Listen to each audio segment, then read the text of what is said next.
이 세대를 무엇으로 비유할까? 이 세대를 무엇으로 비유할까? 성경에 보면 예수님이 비유로 하신 말씀들이 있어요. 그렇죠? 직설적으로 말씀하지 않고 비유로 말씀하셔서 들을 귀가 있는 자마다 들으라 말씀하십니다. 성경에 비유가 몇 가지 나오느냐 할 때 신학자들마다 좀 의견이 분분한데 보통 이제 33가지의 비유가 나온다. 사복음서에 예수님의 비유가 이야기를 하는데 제가 가지고 있는 그 예수님 비유라고 하는 책에 보면 40가지가 나와요. 그건 왜 그러냐면 한 줄로 짧게 이야기한 부분들도 있어서예요. 다 합쳐서 보면 40개. 그리고 우리가 보통 이야기하는 비유는 33가지나 나와요. 그 중에 하나가 오늘 이 말씀이에요. 장터에 앉아 있는 아이들에 대한 비유의 말씀입니다. 그 말씀의 제목이 바로 이 세대, 지금 이 세대를 어디다가 비유하면 좋을까? 예수님께서 생각하시고 그래, 장터에 앉아 있는 저 아이들에게 비유하는 것이 좋겠다라고 하고 그 아이들의 모습 속에서 이 세대의 현재의 상태를 비유하여서 말씀하시는 내용이에요. 이 말씀은 그저 수사적인 비유이고 강조일 뿐만이 아니라 이 말씀은 현재 우리의 영적인 상태를 진단하시는 말씀이에요. 그래서 이 세대를 무엇으로 비유할까? 이 말씀은 이 세대가 얼마나 병들어 있는지 어떻게 진단하면 좋을까 하는 말씀이에요. 그래서 예수님은 이 세대를 장터에 앉은 아이들에 비유하신다. 오늘 말씀에 보니까 우리가 피리를 불어도 너희가 춤추지 않고 우리가 곡을 하여도 너희가 가슴을 치지 아니하였다라고 말씀하고 있다는 거예요. 즉 아무런 반응이 없는 세대구나. 무엇을 해도 도대체 만족하지 못하는 세대구나. 하나님의 메시지 앞에서도 절대 움직이지 않고 꿈쩍도 않는 세대구나. 뭐 그런 말씀인 거죠. 그래서 21세기를 살아가는 우리에게도 과연 이 말씀이 이 말씀에 대해서 자유로울 수 있을까? 즉 이 말씀은 그저 예전 2000년 전에 예수님이 살아있을 당시, 이 땅에 계실 당시, 그 당시 유대인들에게나 필요한 말씀이야 라고 할 수 있을까? 그냥 역사책처럼 바라볼 수 있을까? 그렇지 않을 겁니다. 예수님이 책망하시는 바로 그 세대 속에는요, 우리도 속해 있습니다. 주님이 오시는 그때부터 지금까지를 갖다 전부 합쳐 뭐라고 말하냐면 말세라고 말합니다. 말세를 살아가고 있는 우리 모두에게 이 말씀은 다 공용된 말씀입니다. 그래서 유대인의 모습은 놀랍게도 우리가 살아가는 이 시대에 우리의 모습하고 너무나 닮아 있었던 겁니다. 물론 그때보다 상상할 수 없이 발전했죠. 과학이 엄청나게 발전했습니다. 기술도 엄청나게 발전했습니다. 스마트폰이 나올 때만 해도 신기했는데 이제는 AI 시대가 되어버렸습니다. 자동차가 나올 때만 해도 신기했는데 이제는 자동차가 핸들에 손을 안 올려도 자기 마음대로 갑니다. 무슨 뭐 말한 대로 되는 것처럼 우리 어렸을 때 야 말이 되냐? 자동차가 지 마음대로 움직이는 게 말이 되냐 했는데 정말 자동차가 지 마음대로 움직입니다.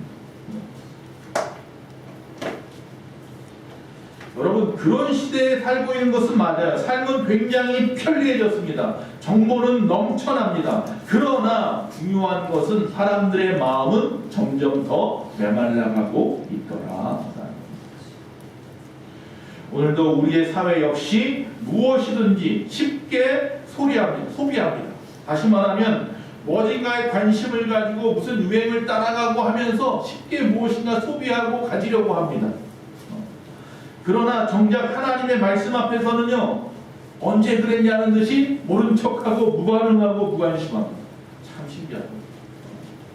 누가 좋은 핸드폰 사면요, 매번 핸드폰만 새로 나오면 계속 사야 돼. 돈이 없어서. 그런 분들이 있어요. 자동차가 새로 나오면 꼭 사야 돼. 그런 분들이 있어요. 그런 데는 관심이 많아요. 누가 명품백을 가지고 나도 가져야 되고. 그런 데는 관심이 많은데 막상 하나님의 말씀 앞에는 무반응이에요. 그게 이 시대의 모습이라는 거예요. 모른 척 한다는 거예요. 나하고 상관없는 것처럼. 여러분 최신 새로 나온 차는 나한테 필요 없어도 상관없어요. 명품백 아니라 1,000원짜리 2,000원짜리 그 뭐예요? 그 만든 그 재활용 백을 들고 다녀도 상관없어요. 할렐루야. 그러나 말씀은 누구에게나 필요한 줄로 믿습니다. 말씀에 관심이 있어야 되는데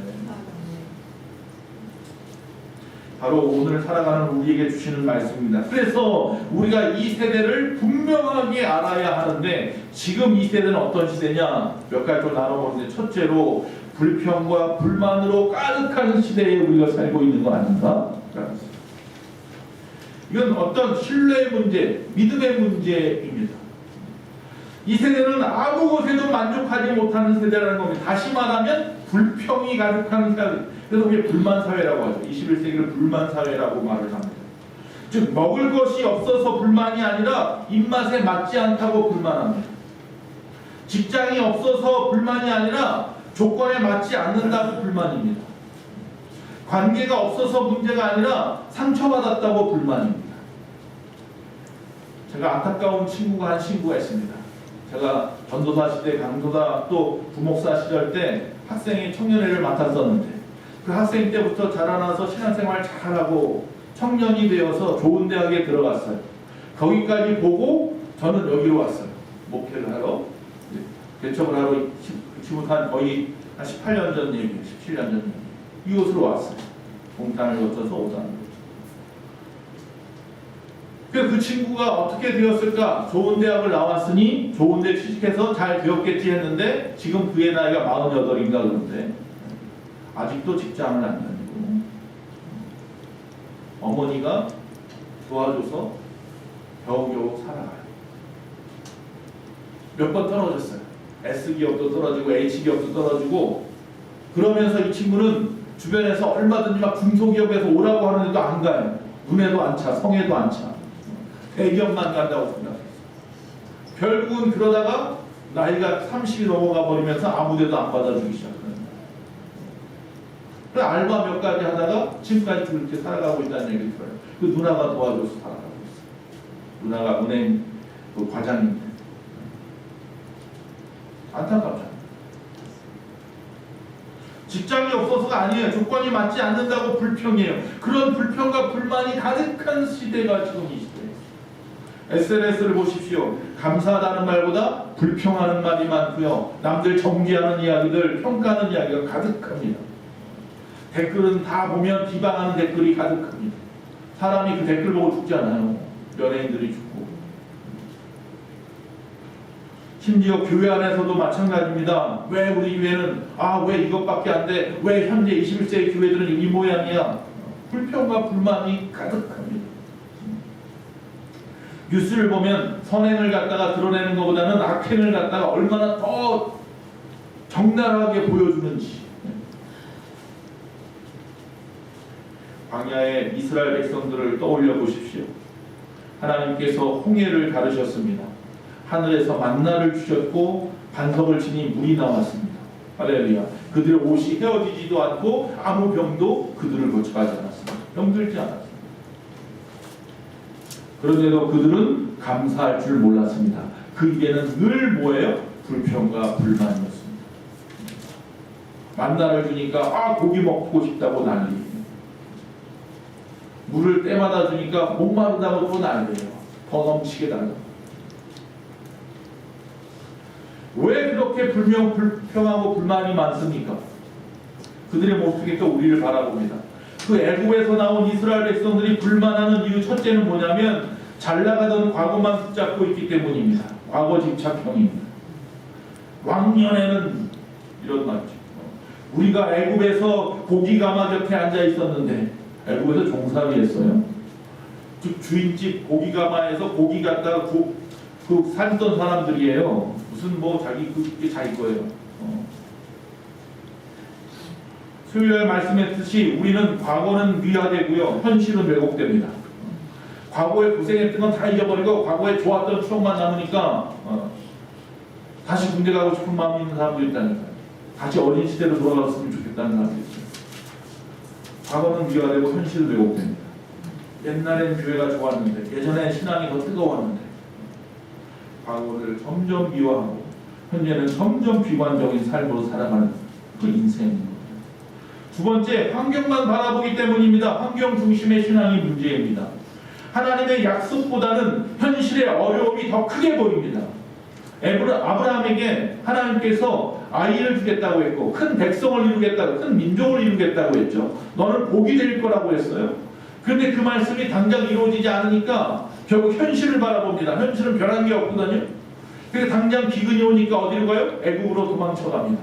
먹을 것이 있다니까 쫓아갑니다. 환경 따라갑니다. 또 그의 나이가 자꾸 차갑니다. 70세가 되고 75세가 되고 85세가 되고. 그러니까 어떻게 합니까? 안 되겠다. 자기 부인 몸종이었던 하갈에게 통해서 아이를 낳자. 그래서 이스마엘을 낳아서 오히려 그것 때문에 가정의 불화가 심해졌던 것을 봅니다. 100세가 돼서야 비로소 하나님의 뜻대로 이삭을 주셨죠. 우리가 환경만 바라봅니다. 그러니까 상황이 좋으면 감사합니다. 그런데 상황이 나쁘면 원망도 하니까 문제입니다. 여러분, 믿음은 환경을 초월한 것인 줄로 믿습니다. 환경에 묶여 있으면 그건 믿음 아닙니다. 세상 사람도 다 똑같이 그렇게 살아가고 있습니다. 세 번째로 이 탐욕 때문입니다. 왜 그렇게 불평을 합니까? 끝없이 남들하고 비교하니까 그래요. 필요한 만큼이 아니라 더 많이 갖고 싶어하는 마음 때문입니다. 제가 그랬잖아요. 동물들 중에서 과식하는 동물은 뭐밖에 없다? 인간밖에 없다. 그 돼지도 100%를 안 먹는데요, 자기 배에. 근데 인간은 얼마큼 먹냐면 120%까지 먹는데요. 과식하는 동물은 인간밖에 없어요. 죄송합니다. 돼지만도 못합니다. 탐욕이 그렇게 무서워요. 남하고 비교하는 문화 속에 살아가다 보니까 감사는 사라지고 그래서 오히려 상대적인 박탈감만 나타나는 거예요. 서울에 있는 아파트 값이 30억이 됐다, 40억이 됐다. 나하고 전혀 상관이 없는 이야기인데요. 그것 바라보고 있으면 괜히 텔레비 끄고요. 뉴스 끄고요. 에이, 막 괜히 화가 납니다. 부글부글합니다. 여러분, 그거 다 쌓아갖고 천국 갈 사람 하나도 없는데 왜 그렇게 힘들게 평생을 갖다가 어떤 분이 그랬어요? 우리나라 사람들은 평생 자기 집 화장실 늘리는 것만 신경 쓴다고. 화장실 한 칸짜리 아파트 살다가 화장실 두 칸짜리 아파트 살고 그러다 죽는다는 거예요. 얼마나 불쌍한 인생인지. 좀 충분합니다. 여러분 지금까지 살아가는 거 얼마든지 충분합니다. 만족할 줄 몰라요. 사람은. 끊임없이 되지만도 못하게 자꾸 배를 부리려고 합니다. 남들하고 비교해서 상대적인 박탈감 속에서 헤어나오질 못해요. 그게 바로 허영심이에요. 헛배가 붙다. 네 번째, 왜 이렇게 불평이 많느냐? 믿음이 없기 때문입니다. 믿음의 부재입니다. 하나님을 신뢰하지 못하니까 불평하는 겁니다. 즉 하나님이 지금도 일하고 계신다는 믿음이 연약하면 연약할수록 우리의 입에서는 원망만 흘러나오는 거예요. 하나님은 지금도 일하십니다. 할렐루야. 아브라함이 그걸 몰랐어요. 이스라엘 백성들이 광야에서 그걸 몰랐어요. 그래서 원망하고 불평하고 자기 마음대로 행동하는 거예요. 그러다 실수하고 말이죠. 하나님을 확실하게 신뢰하는 사람은 지금 당장 내가 낭떠러지 끝에 달려 있어도요, 불이 확 나는 그 가운데 내가 불두구덩이 속에 있더라도요 흔들리지 않습니다. 누구를 신뢰하니까? 하나님을 신뢰하니까. 왜 불평한다고요? 믿음이 흔들려서 하나님을 믿을 수가 없습니다. 하나님의 성경 66권의 말씀을 내 말씀이 아닌 것 같아요. 그러니까 불평하는 거예요. 불평은 단순하게 어떤 사람의 성격적인 문제가 아니에요. 저 사람 화가 많다. 저 사람 성격이 원래 그래. 그런 게 아니에요. 불평은 뭐예요? 믿음의 문제예요. 믿음이 있고 없고의 문제. 하나님을 신뢰하느냐 안 하느냐의 문제. 착각하면 안 돼요.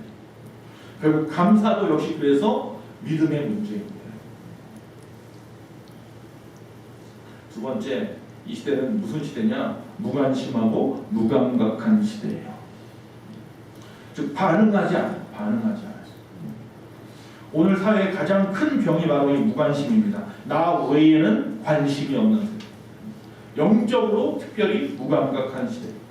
뉴스에서 아무리 비극적인 사건을 갖다가 터뜨리고 이야기를 해도 그때는 찌찌하거나 안타까워하지만 텔레비전 하나, 채널 하나 딱 돌려서 뭐 코미디 같은 거 나오면 깔깔깔깔 웃고 웃는 사람들이 우리예요. 순간순간 바뀌어요. 즉 죄악이나 불의가 일어나도 나와 상관이 없으면 아무 의미가 없는 거예요. 이런 문화 속에서 교회도 영향을 많이 받습니다. 이번에 우리 장국진 집사님 어제 입간 예배 하는데 우리 이현옥 권사님 가셨고 우리 정마태 권사님도 가시고 뭐 김현승 권사님도 가시고 하셨는데 이현옥 집사님이 교국제 남의 어머니가 아버님이 돌아가셨는데도 그렇게 우시는 걸 보고 귀한 마음이다. 귀한 마음. 지금 이 시대에 필요한 마음이 바로 그런 마음입니다. 죄악과 불의가 일어났는데도 나와 상관없으면 그만. 아픔이 있고 고통이 있는데도 나와 상관이 없으면 그만. 이런 사회가 우리 교회 안에도 영향을 끼쳐서 누가 회개를 외치면 야 너무 무겁다고 말하고 누가 은혜를 받았다고 하면 너무 감정적이라고 하고 성령 충만을 외치면 지금이 어떤 시대인데 이런 소리입니다. 오늘 본문 말씀은 왜 예수님께서 이렇게 비유의 말씀을 하냐면 그 당시 두 가지 문제가 있었어요. 세례 요한을 바라보는 모습하고 자기 자신을 즉 예수님을 바라보는 문제가 있었어요. 즉 세례 요한이 외칩니다. 회개하라 천국이 가까웠다 외쳐요. 회개하라고 외쳐요. 그러니까 그 단순히 이건 종교적인 메시지가 아니에요. 죄에 대해서 통곡할 때가 됐다라고 말씀하는 거예요. 그런데 그 사람들은 울지 않아요. 회개하라는 말이 듣기도 싫어요. 남의 얘기 같고. 그래서 즉 통곡하고 울어라라고 말을 하는데 세례 요한이 아무도 울려고 하지 않는 거예요. 자, 예수님이 오셨어요. 예수님은 그들에게 은혜, 사랑, 구원의 복음을 선포합니다. 즉 다시 말하면 이제 그들을 품어주시고 병자를 고치시고 죽는 자를 살리시고 천국의 역사, 천국의 기쁨을 갖다가 우리에게 가르쳐 주십니다. 할렐루야. 즉 다시 말하면 이제는 우리가 기뻐할 때다라고 말하니까 저 사람은 손가락질 하는 거예요. 저 사람은 금식도 안 하고 포도주나 즐기는 그런 사람인가 보다. 회개할 때, 회개 외칠 때 그럼 회개해야 되는 거예요. 또 기뻐하라고 외칠 때 기뻐해야 되는 거예요. 그 영적인 타이밍을 잃어버린 시대가 지금 이 시대. 무관심한 시대. 무감각한 시대. 우리의 모습은 어떻습니까? 기도하라고 하니까 마음은 차갑습니다. 예배할 시간이 되니까 졸거나 딴 생각만 하고 있습니다. 찬양할 때가 되니까 주저합니다. 전도하라고 하니까 피합니다. 봉사하라고 하니까 말로만 합니다. 지금 이 시대가 무관심하고 무감각한 시대입니다. 세상의 것에는 확 바뀌는 것들에는 현혹돼가지고 눈을 빼앗겨서 저부터라도 인터넷, 뭐 컴퓨터, 핸드폰 붙잡고 있고 말이죠. 그런 데는 집중하면서 하나님의 말씀이나 주의 은혜 앞에는 집중하지 못하는. 주님은 이런 신앙을 뭐라고 말해요? 형식뿐인 신앙이라고 말하는 거예요. 형식뿐. 회칠한 무덤과 같은 겉만 번지르르 교회 나와서만 에헴 하고 앉아있어요. 거룩한 척. 그래서 감각이 사라진 신앙은 살아있는 신앙이 아니라 그저 종교 생활하는 거예요. 다른 종교랑 뭐 다를 거 없어요. 모양만 다른 거죠. 살아있는 신앙은 반드시 반응하여야 합니다. 반응이 있습니다. 울어야 할 때 울고 할렐루야. 웃어야 할 때 웃고 할렐루야. 아멘 할 때 아멘하고 할렐루야. 할렐루야 할 때 할렐루야 하고 할렐루야. 그것이 무슨 신앙? 건강한 신앙. 우리 교회 올해 목표가 뭐예요? 건강한 교회가 됩시다. 할렐루야. 세 번째, 이 시대는 분열의 시대, 대립의 시대라고 말합니다. 즉 연합의 문제, 일치의 문제. 이 세대는 하나 되지 못하는 불일치의 시대라고 말합니다. 뭐 이거는 우리나라 같은 나라로는 누구나 다 아는 이야기예요. 작년부터 지금까지 계속해서 이 문제 때문에 이 나라가 얼마나 고통받고 있습니까? 지금 이 사회는 갈라지는 사회입니다. 세대 간의 갈등이 이만저만이 아닙니다. 이념과 정치적인 대립은 더 큽니다. 지역 간의, 성별 간의, 계층 간의 분열이 너무나 큽니다. 문제는 이 모습이 교회 안에도 스물스물 들어와요. 왜? 그 사람들이 교회 안에 있는 우리거든요. 여러분, 자꾸 우리의 신앙의 본질은 없어져 버리고 이런 세대의 갈등이나 어떤 분열이나 취향에 따라가고 있는 이 모습들이 문제인 거예요. 여러분, 신앙생활을 갖다 어떤 차이, 어떤 그런 구별되어지는 것들 때문에 정죄하고 말이죠. 비판하고 서로 사랑하기보다는 끊임없이 논쟁하고. 예수님은 십자가를 지시기 전에, 즉 이 땅을 떠나가시기 전에 마지막으로 하나님 앞에 드린 기도 중에 하나가 뭔지 아십니까? 아버지여, 아버지께서 내 안에, 내가 아버지 안에 있는 것처럼 저들이 뭐가 되기를 원합니다? 하나가 되기를 원합니다. 저들은 누구예요? 저와 여러분이에요. 성부, 성자, 성령, 하나님 삼위일체 하나님이 한 분이신 것처럼 교회 안에 있는 형제 자매 우리 모두가 다 뭐가 되기를 원한다? 하나 되기를 원합니다. 주님의 간절한 소원은 연합입니다. 그러나 현실의 교회와 성도는 어떻습니까? 조그마한 차이로 갈라지고 자기의 주장만 옳다고 하고 나와 다르면 틀리다고 말하고 사랑보다는 판단이 앞서고 정죄하고 연합보다는 분열해서 파벌을 만듭니다. 하나 되지 못하는 이유는 단 하나입니다. 자기를 내려놓지 못해서입니다. 주님의 제자가 되는 방법은 두 가지입니다. 자기를 부인하고 십자가를 지는 겁니다. 아멘. 즉 자기를 부인하지 못하니까 하나 되지 못합니다. 그 이야기는 제자가 아니라는 겁니다. 십자가 없는 연합은 그래서 불가능합니다. 교회의 능력은요, 완벽한 어떤 한 사람이 아니라 부족하고 연약하지만 주 안에서 변화된 여러분의 연합을 통해서 큰 힘을 발휘하는 겁니다. 네 번째, 성령의 역사에 둔감해진 시대라는 겁니다. 민감성을 잃어버린 시대다. 영적인 분별력도 잃어버린 시대다. 성령이 하시는 말씀이 들을 귀가 없는 시대. 요한계시록의 마지막에 교회들은 뭐하라고 했어요? 성령께서 교회에게 하시는 말씀을 들을지어다 했는데 그거 정말 마지막 교회들이 꼭 해야 되는 거 그거 못하고 있다는 거예요. 이게 말세의 모습 아니에요. 교회의 위기, 능력이 없어서가 아니에요. 성령의 음성에 둔감해서. 오늘 많은 사람들이 불편한 걸 굉장히 싫어합니다. 그렇죠? 우리 교회도 만약에 불편하다면 나오기 싫을 거예요. 왜 저 교회는 이렇게 추워? 저 교회는 왜 이렇게 냄새가 나? 저 교회는 왜 저래? 못 다닐 거예요. 그나마 이렇게 여러분 나오시는 건 그나마 그래도 예배 드릴만 하니까.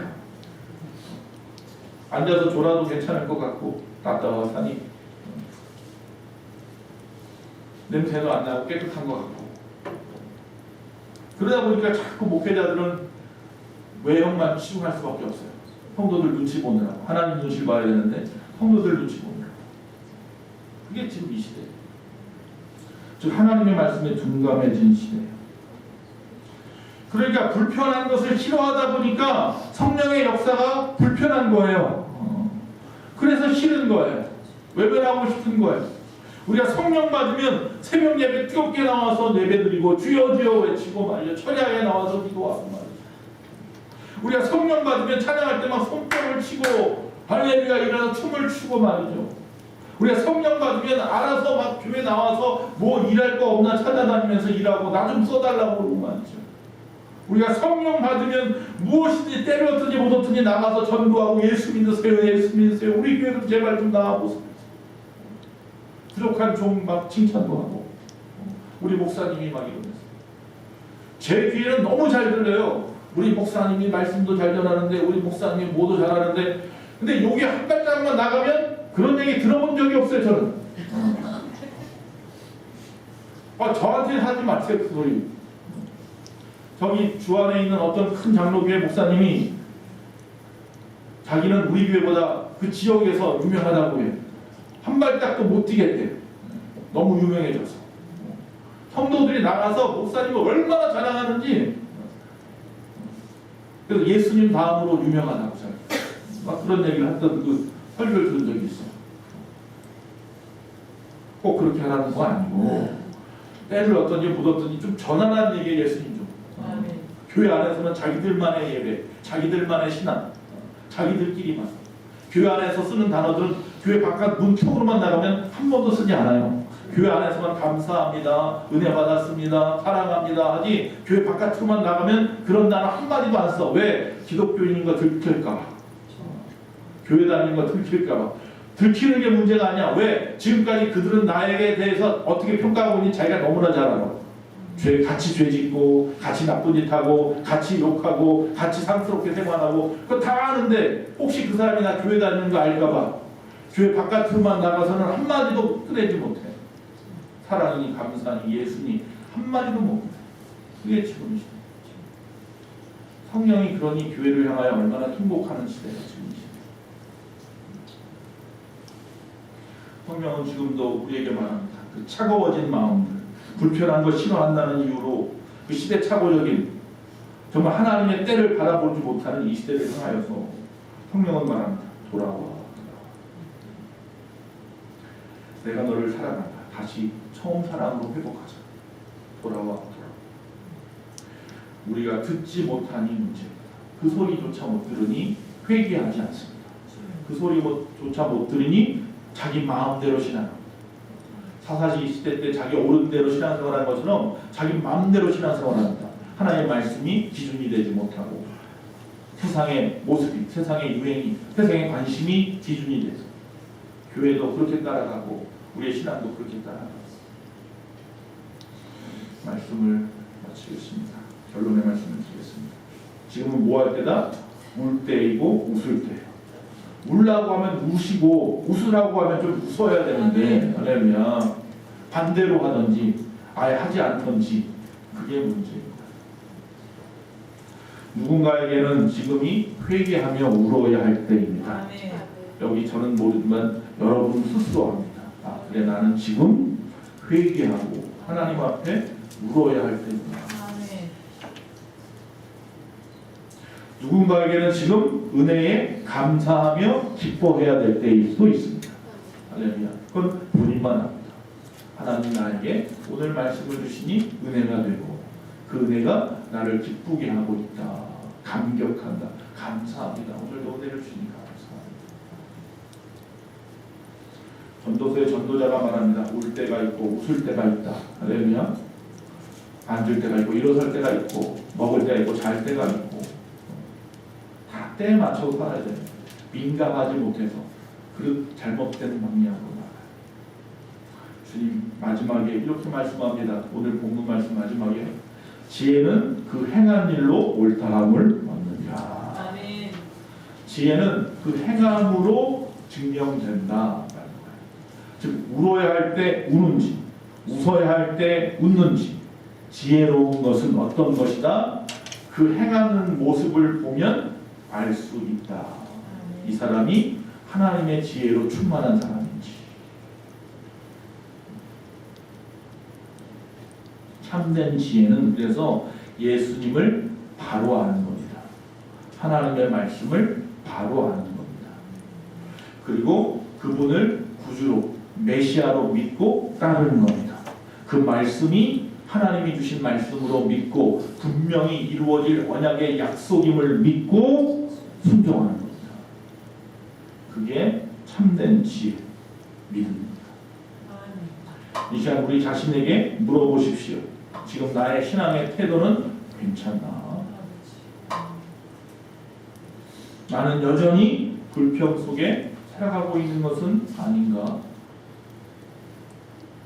한번 여러분이 좀 적어보세요. 내가 불평하고 있는 게 뭐가 있나? 저도 사실 불평하니까요. 사모한테 미안하죠. 맨날 맛없다고 불평하고.